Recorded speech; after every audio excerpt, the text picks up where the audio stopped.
И еве на крајот на мојот драг собеседник, сотрудник, пријател од онаа страна на Пирин планина.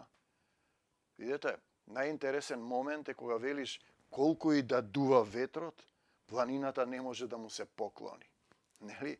Значи, од која страна на планината, мојот драг пријател му напишав едно писмо, иако веќе сум ги кажал овие работи, не е лошо да се повторат, бидејќи кога би ја знаеле законитоста на зборот, мечот на духот, двоостар меч, луѓето би размислиле како зборуваат и што зборуваат, дочи до председателот на Република Бугарија, Румен Ѓорѓиев Радев, му напишав едно писмо, тоа е се што можам да направам во овој момент, да го благословам, почитуван, односно само Исус е почитуван, тој може да биде Господин, и тоа е веќе друго именување, не е важно, Господине Радев, Исус е почитуван. На 25.4.2025 сум вратен од граничниот премин после Крива Паланка, Деве Баир, од страна на граничната полиција или милиција, како ја викате, на Република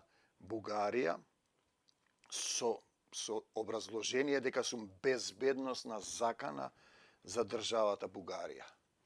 Вие сте по професија војник телесен, а јас сум професор на Факултетот за драмски уметности УКИМ по сценски говор со техника на глас во Скопје и одев на културен настан кај македонците во Мелник и мислам дека тука се крие заканата, тука е таа културна закана, значи македонците испаѓа дека сме ние закана, но ние не сме создадени сами од себе, нас Господ Исус Христос не создал и не запишал. Не знам дали го знаете тоа.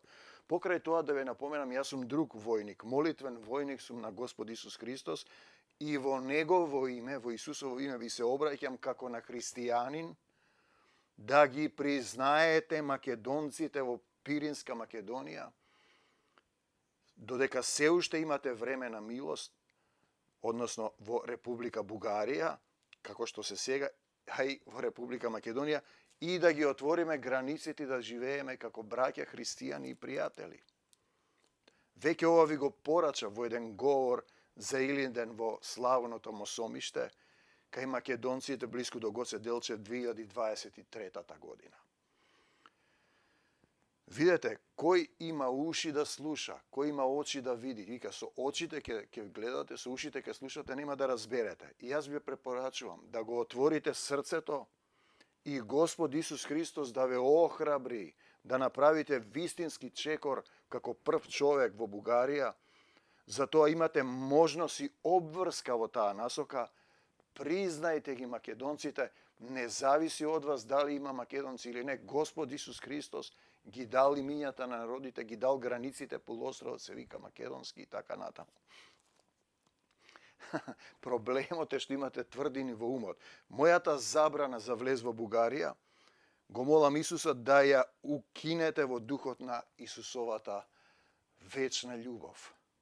Велми ве подсетувам дека јас му припаѓам на Господ Исус Христос, како и македонците, и секое дејство спротивно на тоа повлекува наплата на грев и проклетство и за вас, и за цела Бугарија, за сите што се вклучени во ова. Велми така станувате борци против Исуса, го уривате царскиот закон Исусов на љубовта, да го љубам својот ближен како себе си, така само лагата што сте ја повторувале дека нема македонци, одеднаш во сатанско ѓаволско сценарио прави раздори, кавга, наместо да живееме, ако сме еден народ, зошто не ги признаете македонците? Се молам за вас да ви намножи Господ Исус Христос се и да донесете вистинска одлука за благосостојба и љубов. Мир вам, Тихомир Стојановски, Македонија, 29.4.2025.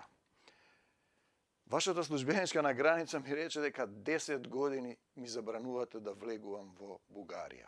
Видете, јас сум собственост на Господ Исус Христос и да сме живи и здрави, со оглед што ќе донесете, за 10 години ќе се сетите и не заборавајте, кога ќе дојде наплатата на гревот, да клекнете да се покаете и за оваа работа.